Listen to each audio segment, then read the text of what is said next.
Hello, hello. Welcome back, everyone. Congratulations to all the groups who have presented so far. You all did such an amazing job.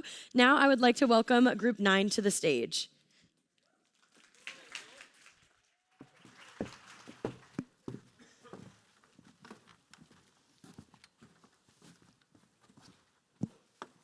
Dear audience, Venice's top attractions face severe congestion, while other regions seem to be undiscovered.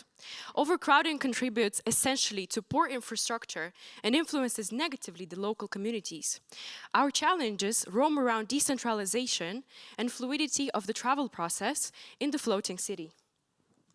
With fewer than 50,000 residences, Venice receives 40,000 tourists daily, leading to a density of around 5,000 visitors per kilometer square.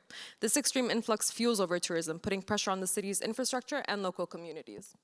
So, looking at these numbers, it must be super difficult to be traveling to Venice.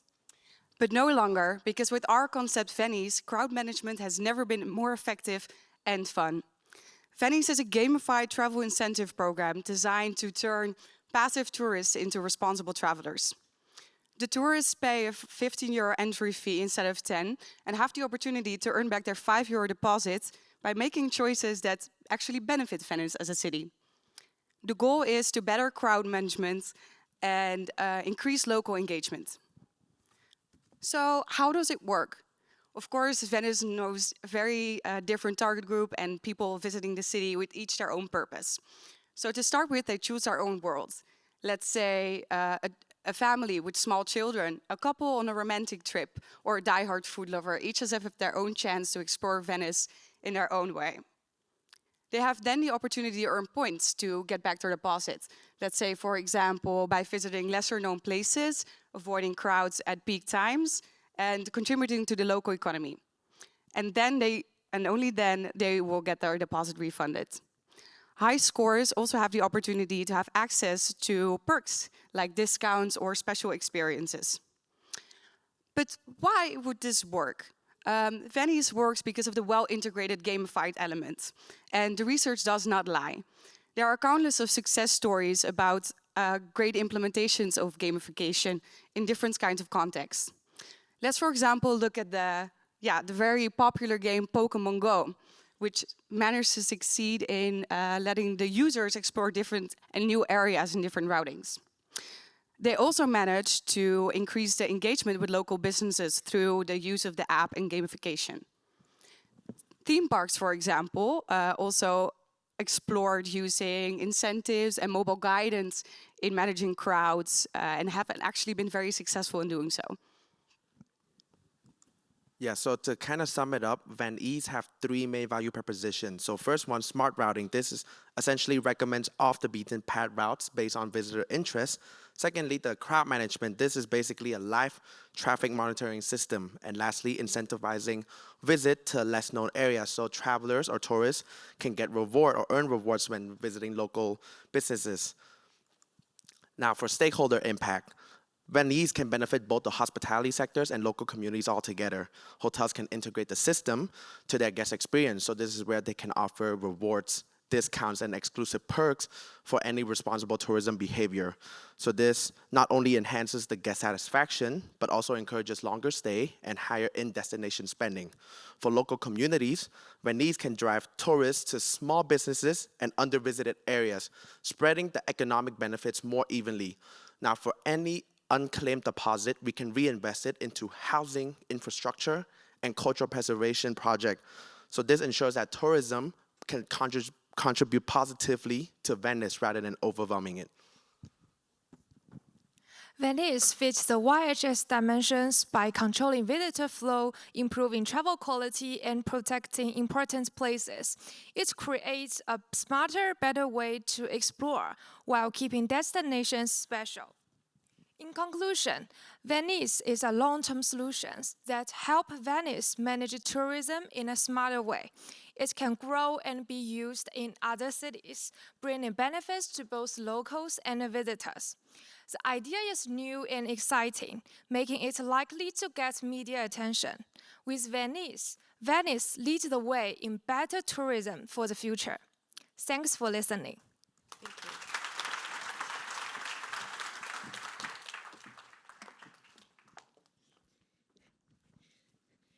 Thank you so much, Team 9. If I can now have Team 4 come up. Thank you. Wait.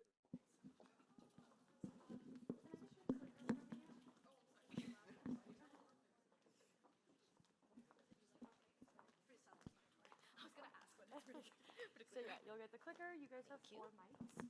So is it 2 for each use? Yeah, 2 for each one. Use them. Give it to these you want.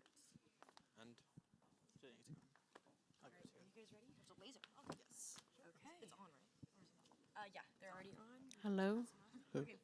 You guys can go ahead and go up and start when you're ready. There's a timer down for you as well. Do you want to hold it?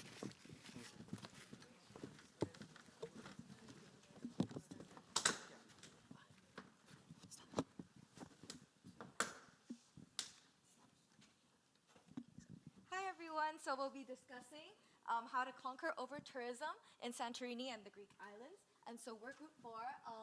If you don't know me already, my name is Christy. And then here we have Emma, Mohammed, Rujil over there, Joshua, and Jillian.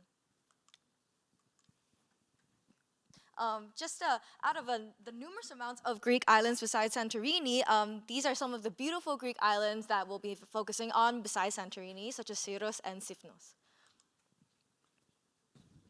Okay, so let's start with some of the causes of over-tourism on the micro level.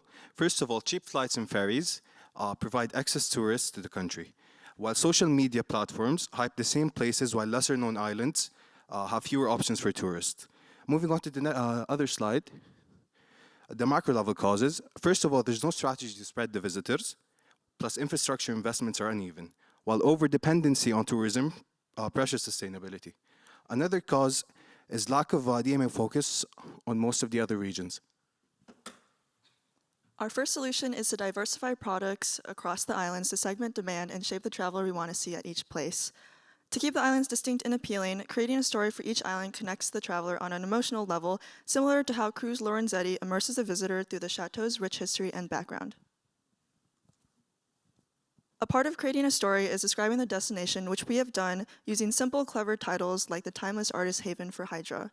We've also highlighted attractions and activities unique to each island, which helps us clearly define the type of traveler.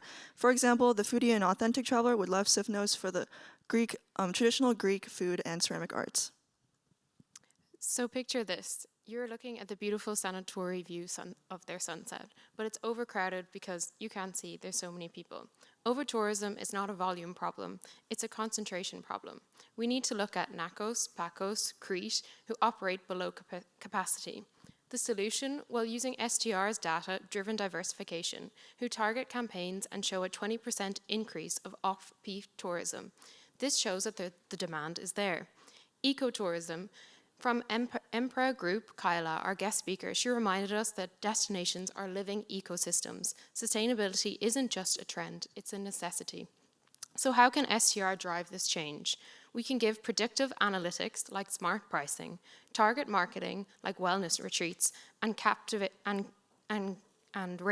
setting rates and benchmarking. This sets the limit before nature does. So what if solving the problem wasn't just about the destination, but about the minimum length of stay? STR case studies, for example, in New York City show the implementation of minimum length of stay of 3 nights boosted revenue per available room by 10%. Soft solutions such as Turismo Portugal, Sergio, the guest speaker, highlighted effectiveness of long stays, creating a unique value proposition with discounts and unique offerings. So let's look at the bigger picture. Airbnb, the rise of alternative stays. STR shows that post-COVID insights of a 30% increase of Airbnb growth.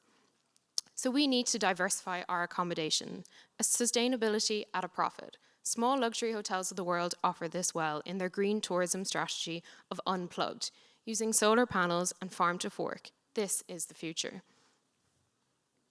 Another part of a solution is they have done and can improve. They can impose a tourist tax, which can help the islands bring in more revenue to offset the amount of tourists they have and also improve infrastructure. Also limiting cruise line berths as well, limiting a number of cruise ships in port on any given day can alleviate too much overcrowding, especially in the popular islands like Santorini. And when it comes to using STR and AI to predict trends, AI can help generating ideas and recognizing trends in STR data, some that sometimes we can overlook. Benchmarking with hotels in the comp sets to see if the hotels in a certain market segment are the reason for overtourism, and planning accordingly. Also, occupancy data can also be taken in real time to make sure hotels are not going over max occupancy, which the regulations have imposed. So what's the proposed outcome of our solutions? First of all of the Greek islands get their own identity, providing a better experience for visitors, while local businesses thrive. So you might ask, what's the big picture? First of all, smarter tourism protects Greece for the future generations, while tourist taxes improve infrastructure, and AI helps spread the visitors. Our short-term goals is to reduce congestion in the oversaturated markets. In terms of long-term goals, we hope to stabilize demand across the islands to balance demand. Secondly, we hope to establish DMOs with the proper resources so these new islands develop sustainably. This involves including the local community, allowing DMOs to have more of a say in policymaking, and taking best practices from other countries. Our solutions can come with some risk. Marketing lesser-known islands may risk low awareness. Also, short-term rentals may face residents from property owners. Yeah.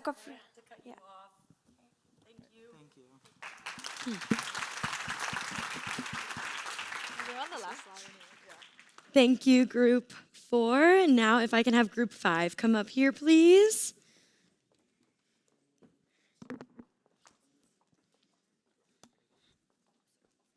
I feel so bad. All right, are you guys ready? Okay, you have 4 mics. And I'm talking like this so they don't hear me. You have 4 mics, 1 clicker. So you guys have 5 minutes. I'm going to cut you off if you guys go over time. I love you all. Good luck. How to use this machine? I'm just talking. We have 2 is fine. How to use this machine? I'm talking or can You just talk into it like okay, this. good. Let's go.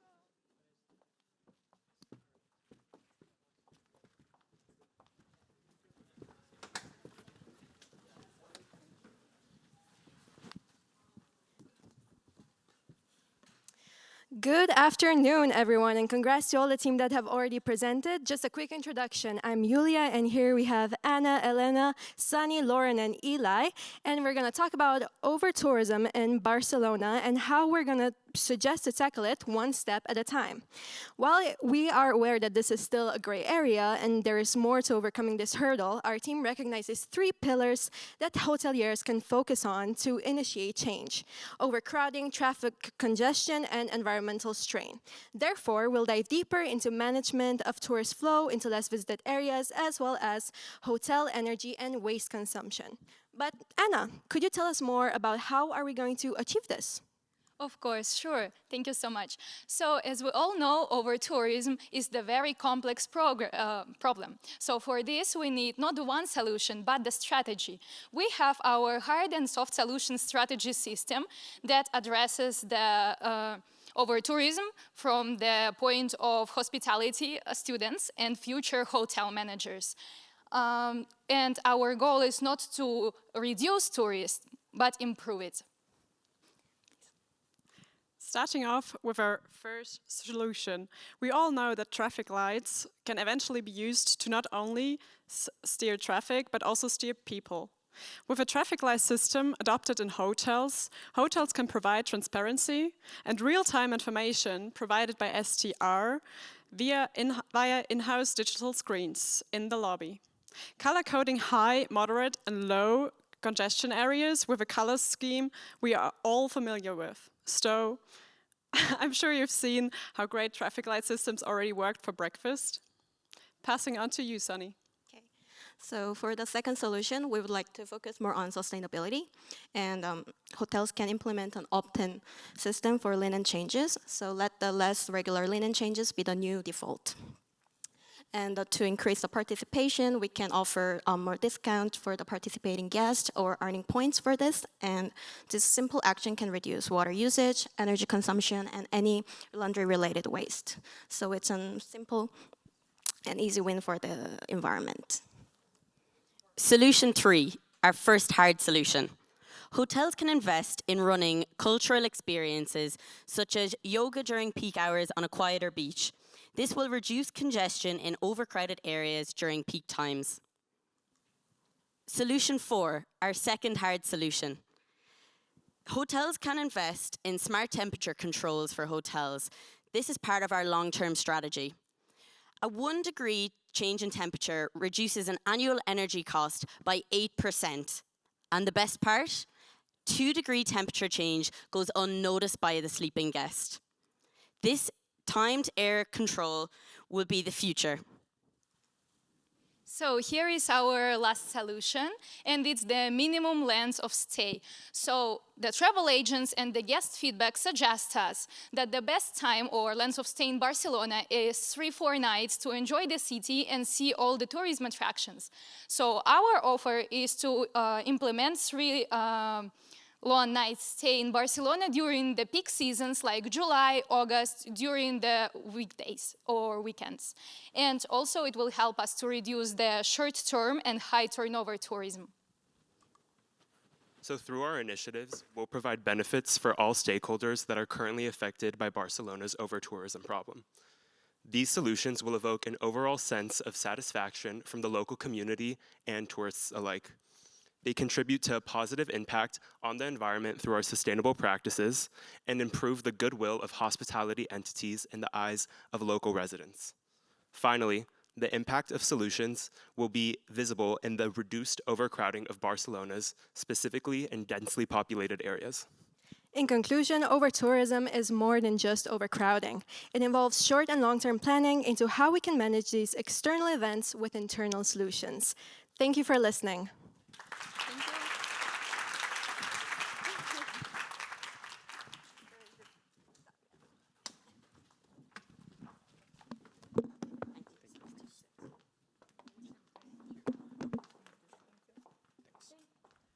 Thank you so much, Team 5. Now, Team 6, if you can come up here.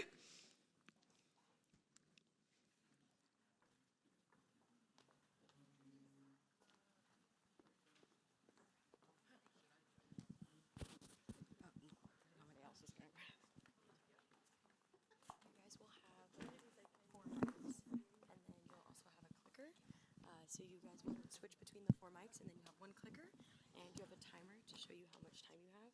I'll let you go 5 or 15 seconds over. After that, I will cut you off. Okay. Good luck. Thank you.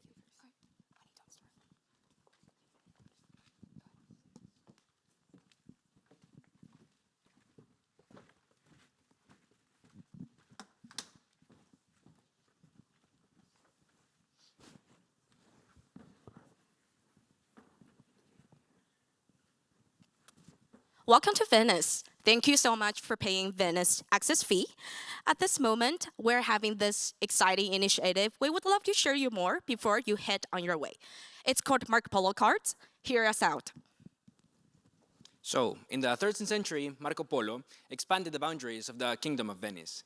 Today, we're expanding the boundaries of the limits of what we can do with the potential of La Serenissima. You enter the city and get this key. You enter the last 4 digits that you will find on the back of your card into the Marco Polo app, and the app will show you all the places where you can go in the periphery of Venice to find the unique experiences in order to desaturate the city from the amount of tourists it actually has. Incentivized by points. Points that you accumulate by buying a coffee in Padua or having lunch in Burano or buying souvenirs in Chioggia, which are all around Venice.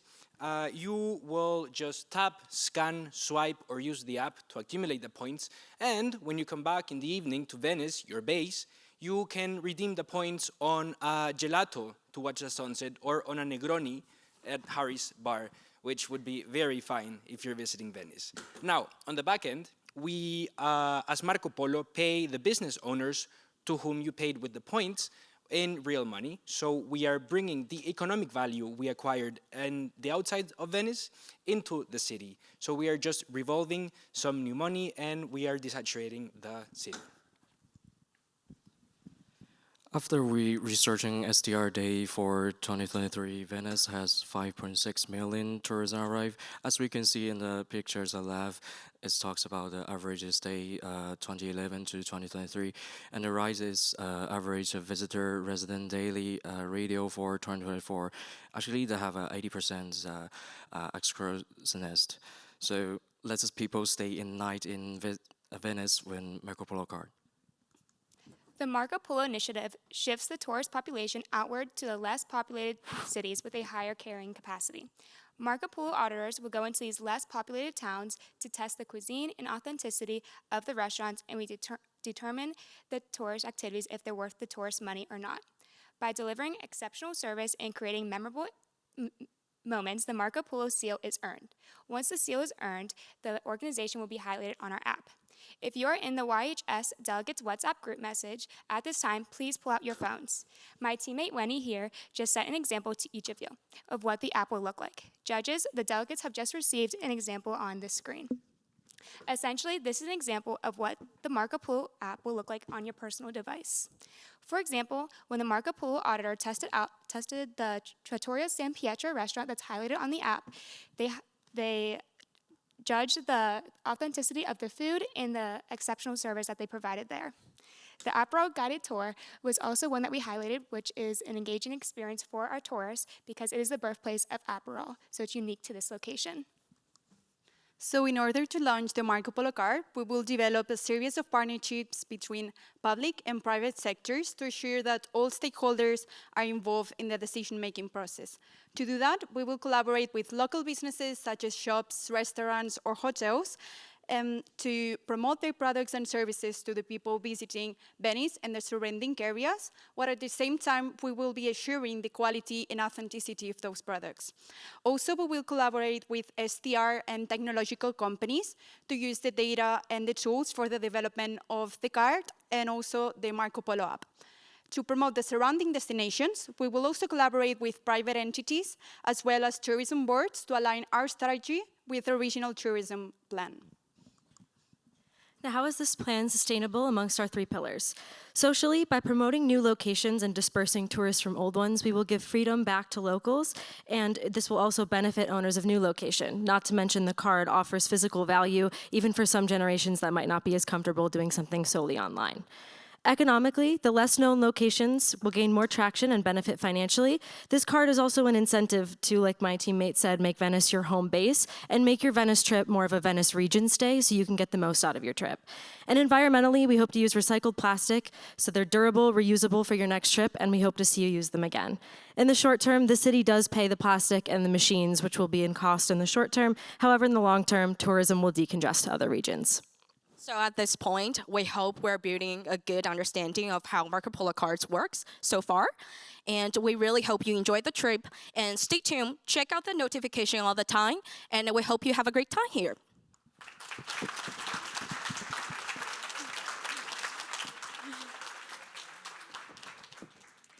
Thank you so much, Group 6. Group 1, if I can have you come up to the stage, please.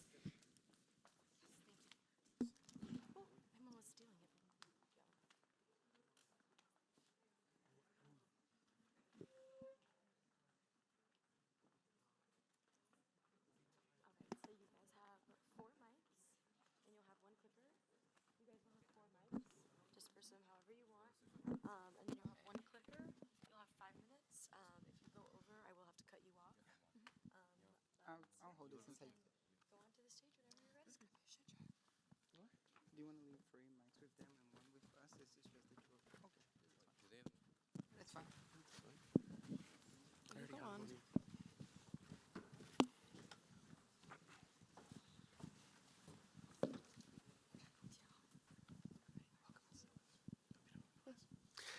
Hello, everyone. We are Group 1. My name is Steven. I'm Christy.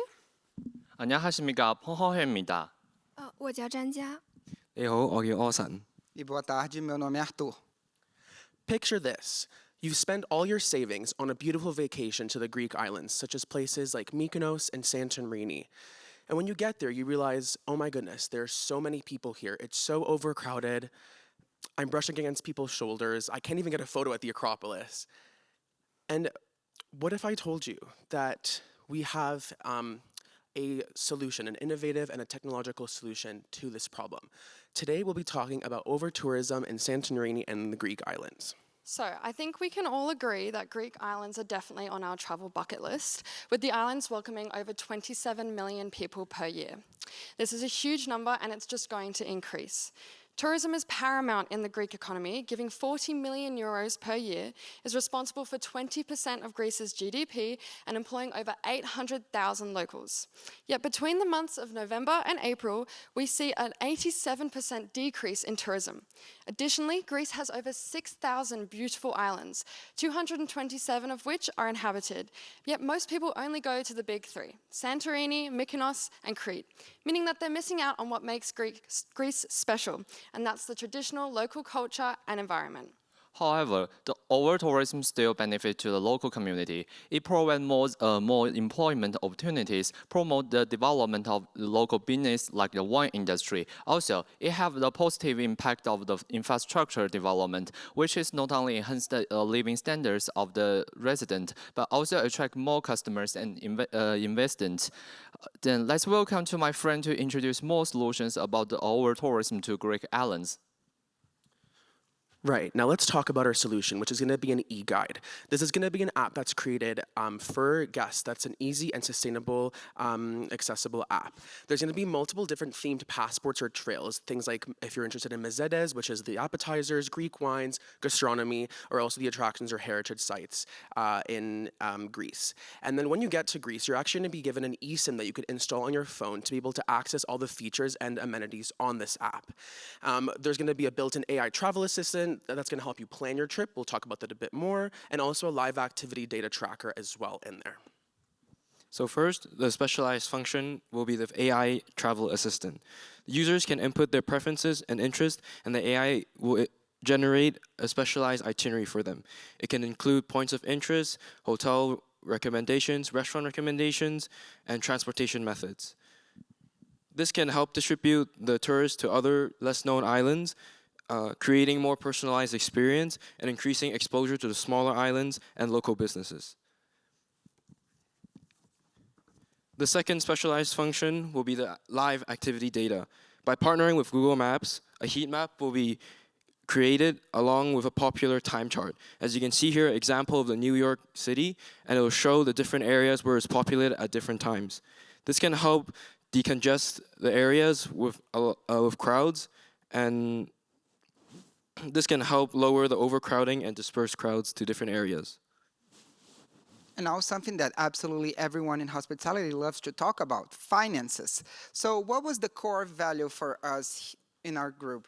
To empower local communities and enhance Greek active participation in the entire tourist ecosystem. So who is going to be developing this guide? The Greek university students from Greek top universities. Who is going to be financially backing this plan? The European Investment Bank with the support from the Greek federal government. And what is our recommended pricing? €5 for the first day, €3 for the second day, €1.50 for the following days, with a maximum of €20 in total per tourist for a total of 30 days. We estimate revenue between 50 million and 100 million, and that money is going to be divided mostly into 4 blocks. The first one, to pay off for the app itself, the guide. The second one, about 30%, would go directly towards the government to support the preservation of ancient heritage sites. Another third is going to be directly to the local community so they can keep renovating and updating themselves. And about 40% to new development areas so that tourism can grow in other islands too. Now, picture this. Instead of standing at a long line at a restaurant or waiting to take a picture in front of the Acropolis, you've been able to experience all the different islands in Greece, get a brand new personalized experience, and also be a direct solution to over-tourism in the Greek islands. Thank you so much. Thank you.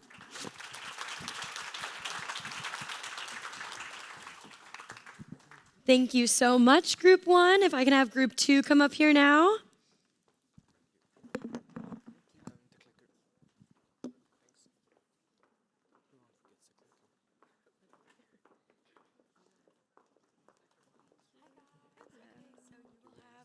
So you will have 5 minutes. You have 4 mics.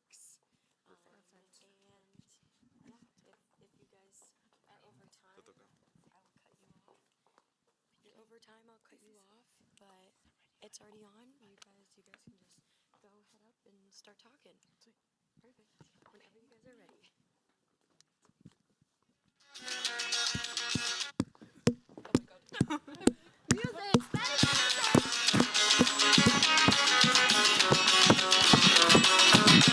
Have you ever heard this type of music? No? This is typical for the area of Barcelona and one of the reasons why millions of tourists are traveling to Barcelona every single year. This leads us to today's topic, overtourism and how to balance Barcelona. When we talk about overtourism, it's important to focus on 3 different topics. Starting with the environment, we do have some environmental issues such as pollution. Additionally to that, we're also most importantly looking at some social issues such as the tensions between different stakeholders. Lastly, we're going to look at the economic side, where we do have at the moment actually a really big housing crisis. We all know that Barcelona is one of the most touristic cities in the whole world. And it has major attractions such as La Sagrada Familia, Park Güell, and Las Ramblas. What economic impact does Barcelona's tourism have on the overall? It actually contributes 14% only of the GDP in 2019. So how can we be better consultants? We need to understand the strengths, the opportunities, and the different weaknesses that Barcelona already has, and see how we can work with this to create a great solution with the product. The solution is Crowdflare, your remedy to overtourism. This is a smart tourism app. You'll find a map like this one, and you can identify the most crowded spots and you can avoid them. Also, you will be provided with 1 wallet point. Will you earn the points like making goals such as visiting places as by bike or on foot, or also just accepting the app suggestions instead of going to the most overcrowded locations. This app is built to create user-friendly and interactive guide to travel in the city, and also to promote sustainable ecosystem that benefits the local and the visitors. Thank you, Abeba. Some key features of our app are built within our interactive interface. Capacity and queue wait times are categorized by color, representing hot and cold. The app will give travel recommendations built around sustainability, including walking or biking rather than taking maybe a car that might produce more emissions. And I know we've heard a lot of groups talk about capacity tracking apps today, but what truly, truly sets our app apart is our tangible points reward system. So by incentivizing travel, travelers will be able to earn points by visiting less crowded areas or the cold areas and taking more eco-conscious routes to get there. When travelers want to redeem their points, they will be able to unlock discounts through our partnerships with local businesses. Now, these might be different museums or attractions throughout the city and outside of the city, as well as local food and beverage operations. So they are getting true, tangible discounts and truly incentivizing the travel process while mitigating and spreading out travel throughout the city. As well as that, we will partner with the Destination Management Organization of Barcelona to truly build this app within the city and make Crowdflare the hottest app in Barcelona. Some of our unique selling points include connecting technology and data as the first one. Secondly, creating innovative solutions to overcrowding while promoting sustainability. And lastly, creating tangible benefits through points as well as our partnerships. How STR helps? 4 cases. The first one is provide data-driven insights, and the second one is KPI measurement. The third one is performance benchmarking, and the last one is consulting expertise. The next part. STR's role as to add in solving overtourism comes from the ability to track the impact on the market. It will provide information on the trend and the success of the application. They will also be an important partner by using STR status with Barcelona's DMOs. Stakeholders will be better understand the purpose and the usability of the application. With Crowdflare, our group redefines sustainable tourism with a focus on the triple bottom line: people, planet, and profit. So what are we waiting for? Let's transform Barcelona into a sustainable, vibrant city that balances growth, culture, and residents' quality of life. 1, 2, 3. Gracias.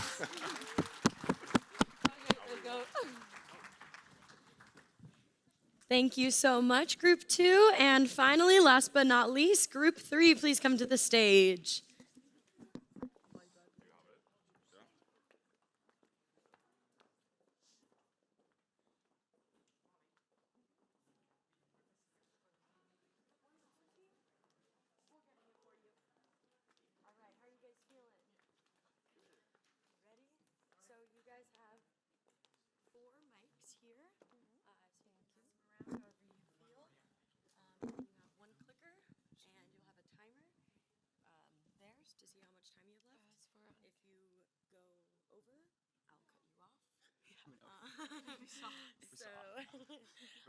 Unfortunately, and yeah, just give me one moment because they're missing a score sheet. Good. Perfect. You guys can head up and start whenever.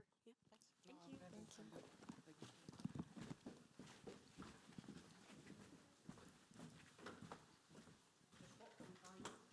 Group 3. Yeah. So, how many of you would love to see the city of Venice? Raise your hands. Yes. So, how many of you would want to see the city sink? Nobody, right? Oh. That's why we need to do something. We, as a group, decided to come up with a solution. We want to create a living museum. A living museum that invites you to see the city through a walking and on water experience. So, talking about this experience, as you already know, the heat map, we would like to concentrate on the red region, so San Marco and the Rialto Bridge. Therefore, we're focusing on making the attractions in this area even more appealing and culturally enriched during the peak season. We aim to encourage tourists not just to take pictures, but to fully immerse themselves in the cultural experience surrounding it. We want to achieve this by guiding tourists through San Marco, by creating attractive routes and strategically redirect tourist flows using STR's data. Additionally, we want to distribute visitor numbers more evenly to the low season, ensuring there's a period without a living museum, without routes where all attractions remain freely accessible. So here you can see some of the attractions in San Marco, and we aim to integrate the Venetian culture into the cityscape during the peak season to manage tourist flows, and for example, we want to do that by showcasing the traditional of Carnival in the season. So, how is it feasible, Emma? So to look at the feasibility, we chose the example of Iceland, which is also affected by overtourism. And the culture of tourism in Iceland is based off of tourists and tour operators who go to the city, Reykjavik, to pick up the tourists, and then they will drive them around to see different sites. And the way that this is implemented and enforced is by the tourism board using certifications and ensuring that all the rules are upheld. And by working together with the different tour guides, they will be able to be responsible and to be sustainable, to keeping track of the tourists in their group, making sure that they're in the path, they're not disturbing the locals, and we keep responsibility. So in Iceland, they're using something called Vinna. This is their own certificate, which is based off of the New Zealand certificate, which you can see here. And we believe that this is very feasible as it's implemented in multiple countries. So here you can see the qual mark, and they're focusing mostly on safety and to be independent, but still providing a sustainable experience. But now, how is this going to affect Venice? Garrett, Min, please. Indeed, Emma. So as everybody knows, there's no tax for creating new ideas. But at the end of the day, what we care about is like the benefits and costs of that ideas. So here we have three key aspects that we believe that the locals of Venezia and everybody here in the room are care about. So Garrett, what do you think about, in the short run, what is the negative effect of this solution gonna affect? First of all, to communities, to the local business, as well as like the business of the locals who are running right now. We're gonna see like a huge drop in foot traffic which gonna lead to like revenue will fall, occupancy will decline, and service industry in general just gonna face struggle. Yeah, so in the beginning, there may be fewer guests that show up to Venice, but a structured tour system will bring a lot of consistency to the city. Locals will know their customers, what they want, and when they'll visit. This also will help plan staffing more efficiently, and they can create more unique experiences and secure a more reliable income. How about economy? So I believe, as what Lars already said, as Marco is like the hub of the tourism revenue, so we're gonna see like a huge dip in visitor spending that will directly impact the GDP, like over GDP of Venice.